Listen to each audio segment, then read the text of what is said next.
I prided myself on being a devoted father for securing a house for my daughter. However, my husband, without consulting me, decided to use my money to purchase a luxury apartment. Frustrated by his audacious plan, I swiftly responded by presenting him with divorce papers. In the face of my unexpected move, my husband was taken aback, clearly unprepared for such a turn of events. With a smirk, Jocelyn Anderson, a 50-year-old office worker with a passion for French since my student days, initiated what I considered the real retaliation. Let me take you back a bit. I had been married at 23, but my first husband passed away just 6 months into our marriage due to a tragic traffic accident caused by a drunk driver. Although I received $500,000 as insurance money, no amount of wealth could bring my late husband back. During that period of mourning, Ernest Anderson, a compassionate colleague from the same company, provided solace by lending a patient ear to my stories. Gradually, our connection deepened, leading to our remarriage when I was 25. Fast forward to the present, and my daughter, Christina, now an independent illustrator, had stirred tension in our family. Disagreements over her education arose during her senior year of high school. Ernest had always imposed his ideal path for Christina, envisioning her attending a prestigious university and pursuing a conventional career in a big corporation. His expectations clashed with Christina's passion for illustration, a talent she had cultivated since childhood. Despite my initial support for Ernest's educational decisions, I found myself at odds with him when Christina expressed her desire to attend an art university to become an illustrator. While I was open to embracing her chosen path, Ernest vehemently opposed it, insisting on a conventional trajectory that clashed with our daughter's dreams. The struggle over Christina's future had become a battleground, and the real retaliation was about to unfold. I opted not to embark on a freelance career initially, choosing instead to work for a company. Christina shared her aspirations to become an illustrator, but my husband dismissed her dreams, considering it merely a pastime with drawings. His harsh words compelled me to defend Christina's autonomy, asserting that it was her life, and she should have the opportunity to pursue her passion. This stance only fueled his anger, as he asserted that it was his daughter and that a child's role was to fulfill their parents' dreams. He adamantly believed that if Christina followed his prescribed path, she would unquestionably find happiness. I was taken aback by his biased views, hoping he would eventually understand and support our daughter's choices. Unfortunately, my optimism was misplaced, leading to a deep rift between us. Despite my financial support for Christina's education and living expenses, Ernest remained dissatisfied, continually expressing his discontent. Even after Christina successfully gained admission to her preferred art university and secured a job as an illustrator, Ernest refused to acknowledge her achievements. His complaints persisted, questioning the worth of the money spent on tutoring and labeling her a failure. Christina, resilient in her pursuit, worked energetically, occasionally sacrificing weekends and sleep for her craft. However, Ernest's attitude towards her job remained unchanged. Moreover, he became harsher towards me for supporting Christina, criticizing everyday aspects of our household. Realizing this was his true nature, I found staying at home increasingly painful. Fortunately, our work roles in different departments at the same company spared me from daily confrontations. Yet, amidst this strained dynamic, Ernest surprisingly declared his intention to buy Christina a luxury apartment, citing her importance as his daughter. Despite his apparent disdain for her career choice, this sudden change in attitude raised suspicions, prompting me to question his motives. Doubts crept into my mind about whether Ernest even had the financial means to purchase a luxury apartment. Observing my reaction, he coldly smirked and disclosed his plan, stating that I would be the one footing the bill. Shocked, I protested, urging him not to make such decisions without consulting me. Angrily, Ernest snorted, revealing his knowledge of the $500,000 insurance money from my late husband, suggesting I use it to fund the apartment. He callously declared his intent to live there with Christina, emphasizing that both she and I were ultimately his possessions. Fueled by a fierce anger, I could not fathom his vindictive scheme and the audacity to exploit crucial insurance money for such a purpose. In response, I retaliated without mercy, presenting him with divorce papers. Astonished, Ernest likely hadn't anticipated my preparedness, but this marked the commencement of my real retaliation. Facing him with a smirk, I explained my long-standing lack of trust in someone who discriminated against his own daughter and expressed my exhaustion with constant criticism. I disclosed my decision to divorce him, clarifying that I had been contemplating it for a while, waiting for the opportune moment. Seizing on his earlier mention of divorce, I handed him the papers, urging him to file quickly if he desired freedom. Initially dismissing it as a joke, Ernest reacted angrily when confronted with the reality of divorce. My anger peaked as he attempted to downplay the situation. Unperturbed, I insisted he accept the divorce papers, emphasizing the incomprehensible principles behind his actions. Threatening legal consultation, Ernest reluctantly received the papers, still claiming it was all a jest. Concerned about potential retaliation, I swiftly left the house, submitting the divorce papers to the city court. I promptly informed Christina about the outrageous behavior, and she too expressed fury. She condemned her father's actions and offered solace, suggesting that I stay at her apartment for a while. So, I made the decision to spend the night at Christina's place. That evening, we delved into discussions, meticulously planning our next moves against Ernest. About a week later, on holiday, Christina and I paid a visit to Ernest's house, the place I had called home until just a week prior, now feeling like a distant stranger's abode. Upon ringing the doorbell, Ernest swiftly emerged, adopting a condescending gaze as he questioned our purpose. He arrogantly assumed we had come to apologize for everything.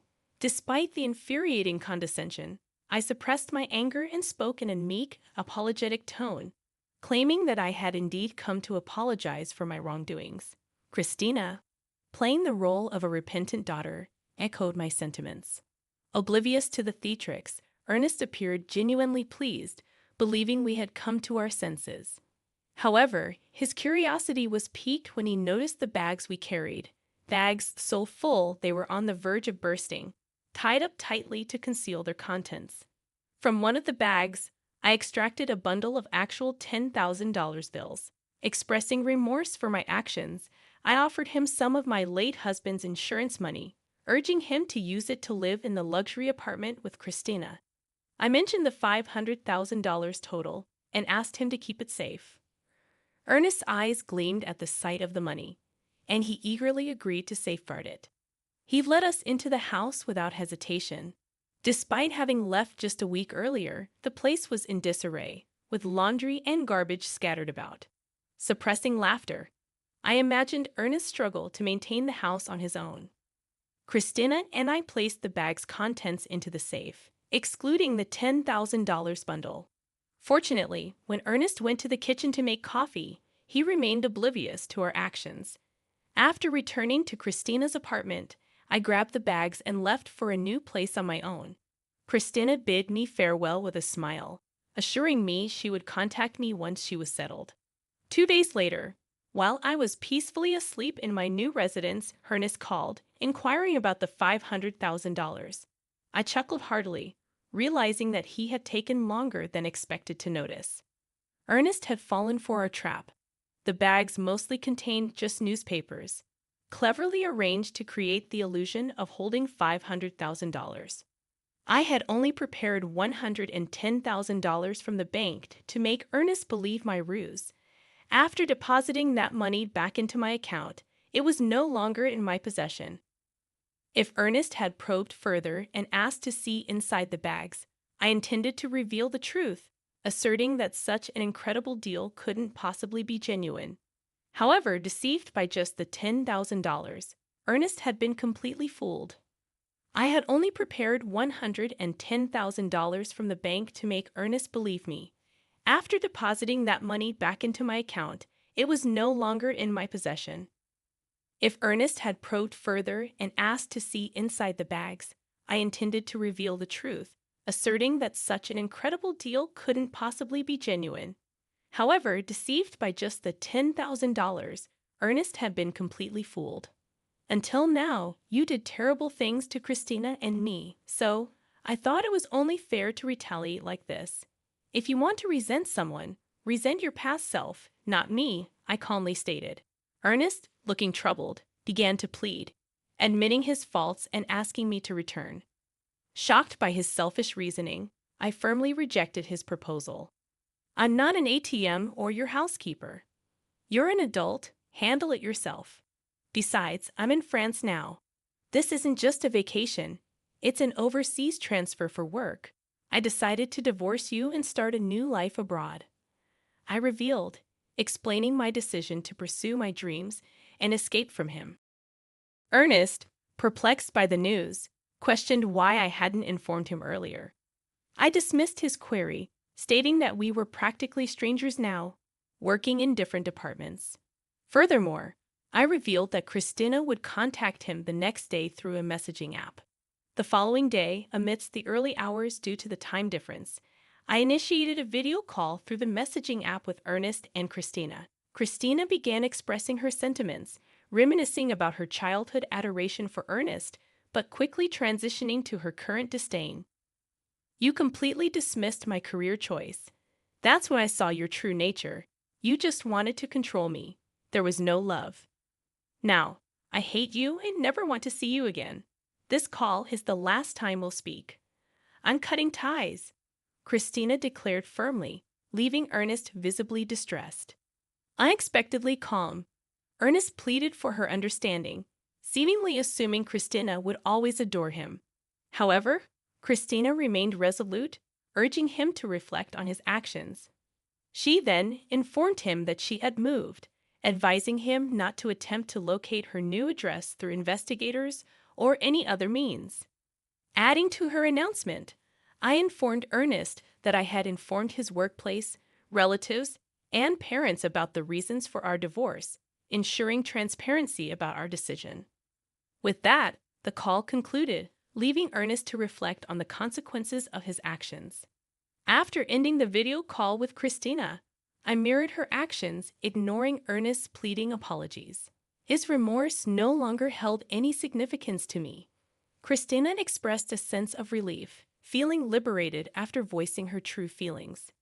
Executing our plan brought a semblance of satisfaction, especially witnessing the impact it had on Ernest. In the aftermath, Ernest faced consequences at various fronts.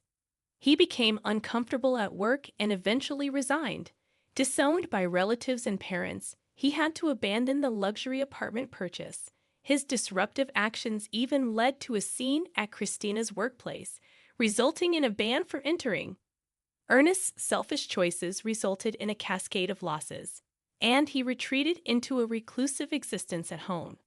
Attempts to contact him for work-related matters were in vain. When a colleague finally visited his house, they encountered a disheveled Ernest with a wild beard, lifeless face, and a nauseating odor emanating from his abode. His once home had transformed into a ghostly garbage dump. Observing Ernest's miserable life, I couldn't help but think that he was reaping what he sowed. Meanwhile, I found happiness in my new life abroad, overcoming cultural barriers with careful communication and relishing the use of my French skills. The decision to transfer overseas proved to be a rewarding one.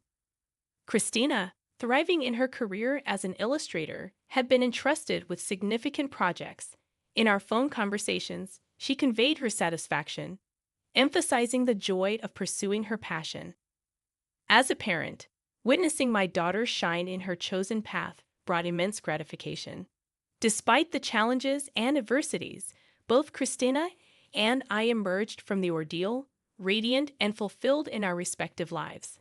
The journey, though tumultuous, affirmed that we had made the right choices, and the pursuit of our dreams had led to a brighter and more gratifying existence.